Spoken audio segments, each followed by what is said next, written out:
My first roommate is a double murderer, but he's been there for like 12 years. He still have 18 years to go, and then he got moved to a low security prison. Nice guy. Changpeng Zhao, known as CZ, Binance's founder and former CEO, at the World Economic Forum in Davos, Switzerland. A rare and exclusive interview after his time in prison and after his controversial pardon from President Trump. I was a free man before, but with a felon status. It is a very candid interview. He addresses questions about Binance's relationship with the Trump family's crypto venture, plus what's next for the founder of the world's largest crypto exchange. I'm a developer. I build systems. I don't trade. And what's next for crypto? He's a hodler. I have very strong feelings that you will probably be a super cycle. Be a super cycle? 2026, yeah. For Bitcoin? For Bitcoin. I'm CNBC producer Cameron Costa. Squawk Pod reports from Davos 2026. Binance founder CZ begins right now.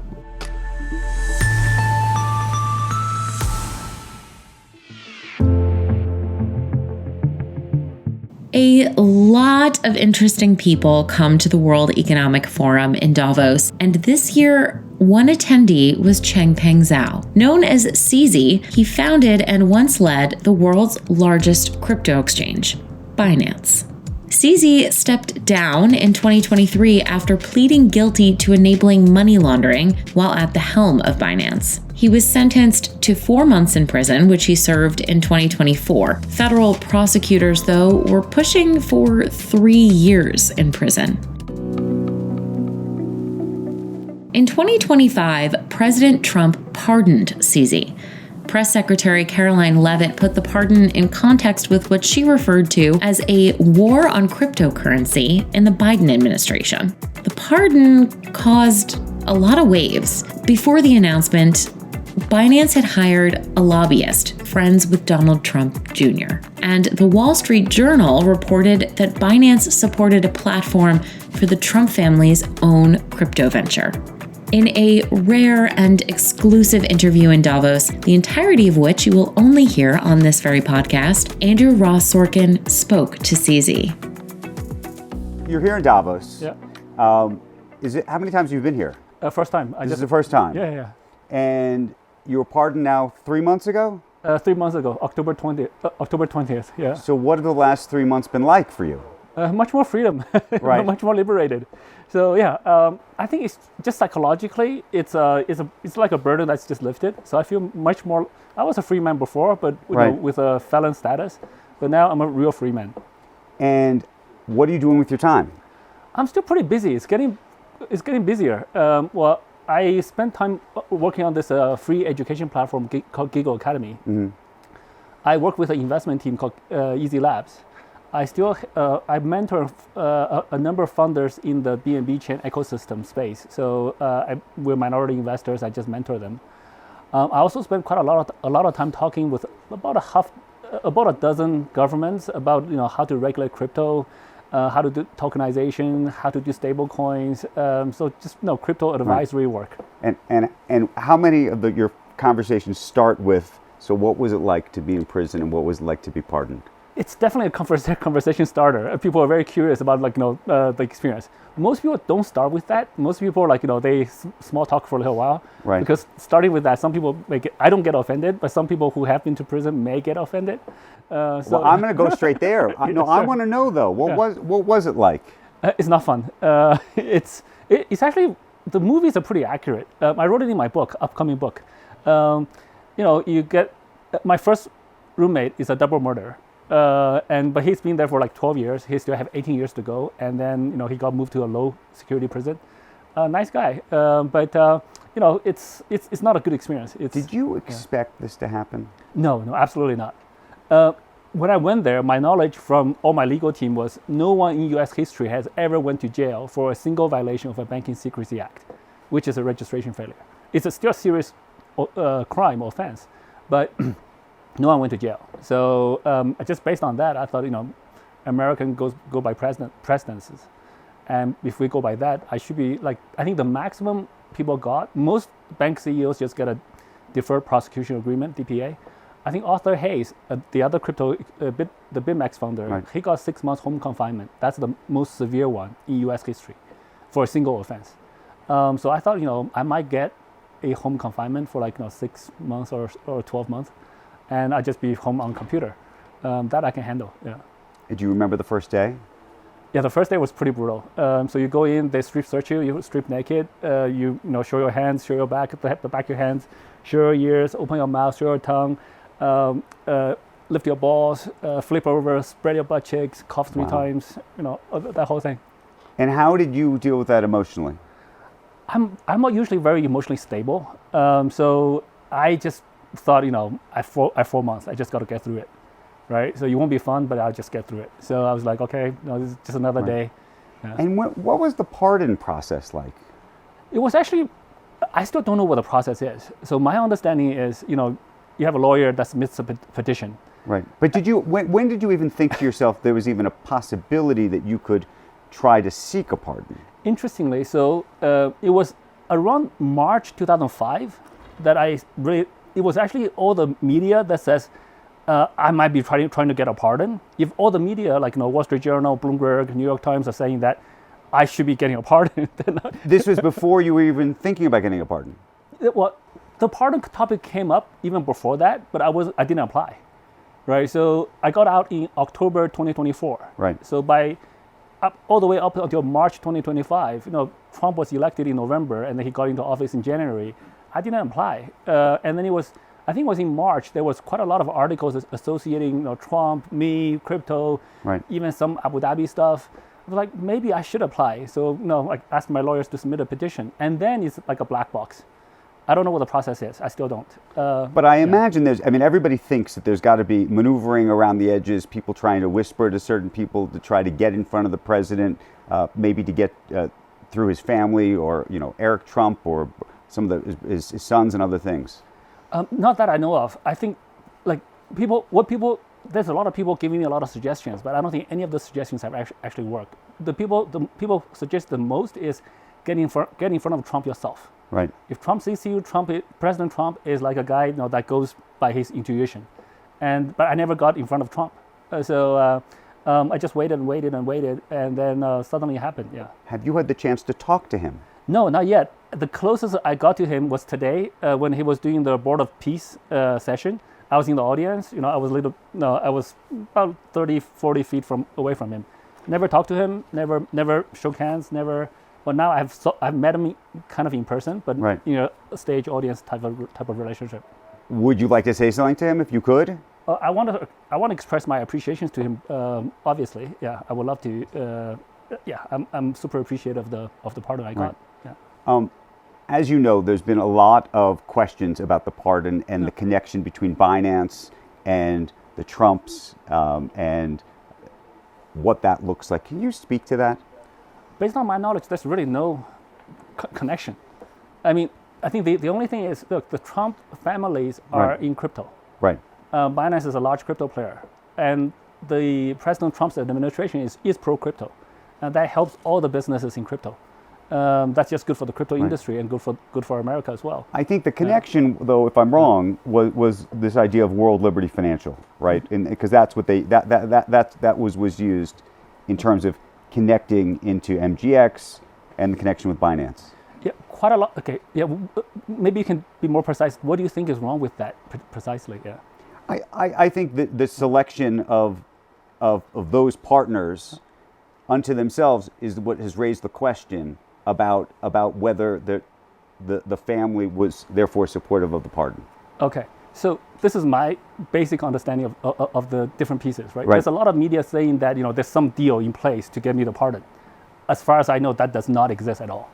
Number two is there were quite a lot of inaccurate descriptions about MGX invested in Binance. Right. They invested $2 billion equivalent in stable coins, and they choose the World Liberty Finance USD1 stable coin. And we are a crypto exchange. When I do business with people, I tell people, look, you can pay me almost in any kind of major crypto that have good liquidity that we can convert. So if it's a stable coin with good banking support, it's a legit stable coin, I will accept it. MGX is the investor. they choose to use USD1. Said Right. like, my request to them was they pay us in crypto. I don't want to deal with banks really. So they said, well, can we pay you in stable coins? I was fine. And then they said USD1, fine. So that was the whole process. Many people misconstrue that that's just one transaction which I take. I don't have to hold that $2 billion. I can convert it at any time. And I have. You have? I have. So it was converted almost immediately? No, we convert portions over time. And then, but many media says that's a $2 billion investment into USD1 or World Liquidity Finance. That's completely wrong. If I accept like $100 of US dollars in payments, that's not me investing $100 in I don't know what entity, right? It's a stable coin. It's just a currency for payment. Right. Just because I accepted that, it doesn't mean I invested in the issuer of that. Right. Right. So there's a lot of mischaracterizations of that. So there's no business relationships whatsoever. Yeah. So now that you've been through this experience, Yeah. There have been questions about whether someone like Sam Bankman-Fried should be pardoned. What do you think, given what you know about that case and also what you know about your own case? I cannot speak to his case, to be honest. Many people think, I know his case, but I actually don't. I'm not a lawyer. I'm not a judge. I think we'll leave that to the legal system. Yeah. Did you watch his case play out? Because of course you were this other character in that story. Which is also a unfair, inaccurate characterization, I think. Like, I did watch it. Right. I was at some point, there were some interactions between me and Sam Bankman-Fried. Yep. But I didn't do it much at all. So, and I don't know what's going on over there. Right. At one point, I think we did sign an LOI so that Sam SBF calls me. Right. Says, well, they're like for 10 minutes just like sort of going around, but eventually tells, look, will we be interested in buying FTX outright? It's like, well, we'll take Right. a look. And we sign an LOI, we'll take a look. But then in the process, his legal counsel dropped out from the group. So within 24 hours, we said, look, Right. at this point, we can't, at the time, my gut feeling is we cannot believe whatever number that's in the data room, right? So if we don't have that level of trust, then this deal can't, we don't know what we're looking at. No, the speculation, I think, was also, though, that you may have known about some of the balance sheet issues that the company had and potentially helped expose some of those. No, I did not. I absolutely did not. Before they went bankrupt, like maybe a year and a half, 2 years ago, we were one of the shareholders, Right. but because there's competitive business relationships, I never asked for their financial statements. So I don't know what their financials are. It was until early November 2022 when CoinDesk reported an article saying Right. that they might be insolvent. I still don't know what's going on, right? But but that week kind of unfolded. Even when it was unfolded, even today, I don't know what that balance sheet looks like. Right. Yeah. You still own a majority stake in Binance? Well, not. I'm a large shareholder. 90%. No. That number is wrong. So what? Can you tell us what the number is? I actually don't know what the exact number is on top of my head because Okay. there are different legal entities, etc. So I actually don't know what that exact number is. So long term, can you have a real role inside of Binance? What happens now? I mean, based on my understanding, technically, I got a full unconditional pardon from President Trump. So Right. restrictions on me are completely lifted. I don't know what other restrictions there are potentially in other parts of the Binance company or Binance centralized exchange, or I don't know. But I haven't really needed to go back. I didn't really want to. I thought it was a pretty good way for me to step down away Right. from Binance after 7 years. At the time, it was very painful. I didn't like it. But after you get used to it, I don't think it's good for me to go back. I think we should leave room for other strong Right. Leaders to grow. How involved are you in just the strategy and plans for Binance are active? Not much at all. Right. So they have two capable CEOs, and the team's pretty strong. I was away for basically 2 years, and the company, the market share increased. The company didn't lose users. It grew. So I just thought, look, they don't need a backseat driver today. So I'm still a shareholder. So even before I was pardoned, my shareholder Right. rights were not impacted through Right. the plea agreement. So I'm just a pretty passive shareholder. And today, when I want to give them advice, I just write it on Twitter. I was going to tell you, the CEO of Ripple recently said that he thinks that Binance is going to try to return to the United States. Do you expect that? Well, Binance always had a Binance US, Right. which is a separate entity, separate company. They've always been in the US. They never died. The business dropped quite a lot because of the SEC lawsuit. But now the SEC lawsuit against them and me dropped. The new SEC dropped it with prejudice, meaning that cannot bring back again. So they're still operating there. The business got destroyed. They lost the banking channels in 2023 after the SEC lawsuit. But now I believe they got a banking channel back. I fully believe they want to be a active business platform again. Right. And they have a huge cost fee advantage. Their cost structure is much lower than the other platforms in the U.S. So they can offer much lower fees. So, we just had Brian Armstrong here earlier in the week. I mean, how do you think about Binance and a Coinbase today?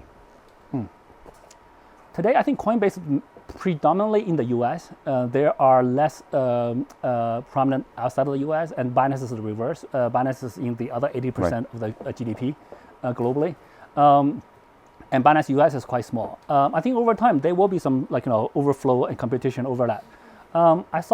I saw Brian Armstrong yesterday in person. We had a chat, and Do you guys know each other very well? Not very well. Okay. I met him maybe like 2-3 times over the last 10 years. Right. But we see each other on social media all the time. We kind of know of each other. I think the space has room for more than one exchange. And in fact, it would be really bad if there's only one exchange. There should be multiple exchanges in the space. Different people will eventually do things slightly differently. Competition will be good for the consumers. The price will come down. The service will be better. And the space is big enough. We haven't really even touched 0.1% of the total potential for the industry. What do you think about this market structure regulation piece? I don't know how much you followed that, but it seems like Brian Armstrong and parts of the industry actually came together just last week to say, hold on, this isn't going to go the right way. So number one is I don't know too much about it. Okay. I do read about it. I'm not a lawyer. I'm not a U.S. I also don't understand the U.S. Political landscape, regulatory landscape that well.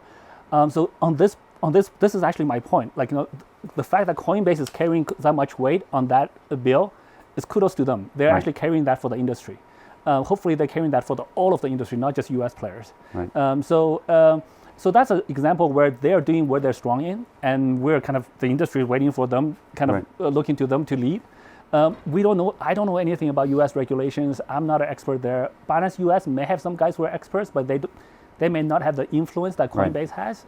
So I think that's great. That's great. So I work with like a dozen governments outside of the U.S. Busy with that. So yeah. Do you trade a lot of crypto these days? No, I don't trade. At all? I don't trade. I hold Bitcoins. I hold BNB. Okay. I don't do day trading. I don't buy and sell. I don't try to time the market. I'm just not good at that. Years ago, like 10, 20 years ago, I tried that. Lost money. Just figured, I'm a developer. I build systems. I don't trade. So do you have any thought, though, real quick, on just like the price of Bitcoin and where this is all headed? Do you think we're in a winter, a summer cycle? Are you with Cathie Wood, who thinks it's going to turn into $1 million a coin? So whenever people ask that question, I always got to ask them, what's the time frame you're looking at? If you're looking at today, tomorrow, on a daily basis, there's no way I can predict. If you look at a 5-10 year horizon, it's very easy to predict. We're going to go up.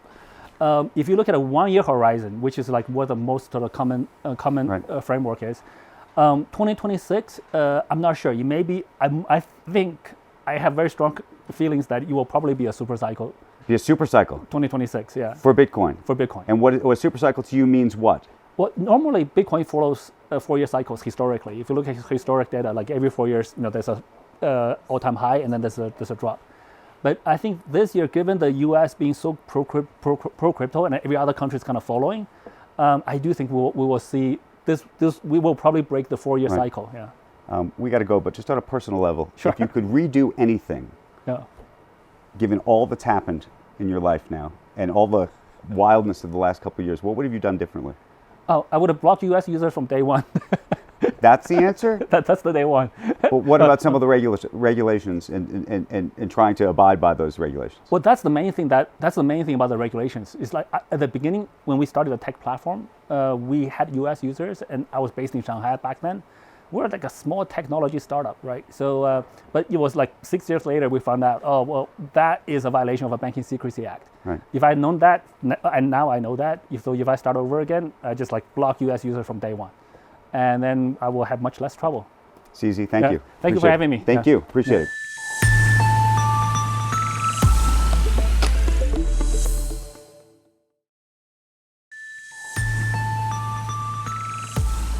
Thank you for listening to this special Squawk Pod Reports from Davos. This is just one of our many iconic interviews at the World Economic Forum this year. Please follow Squawk Pod and check out that feed. We have episodes of all of our major interviews: David Beckham, President Trump, Amazon's Andy Jassy, leaders from Google's DeepMind, OpenAI, and Anthropic, chock full of content from the Alps for your own snow day this weekend. Squawk Box is hosted by Joe Kernan, Becky Quick, and Andrew Ross Sorkin. Squawk Pod is produced by me, Cameron Costa, and Zach Valisi. Katie Kramer has been in Davos with our anchors, and a big thanks to Julie Trass, our editor, for all the Davos episodes. Have a great day.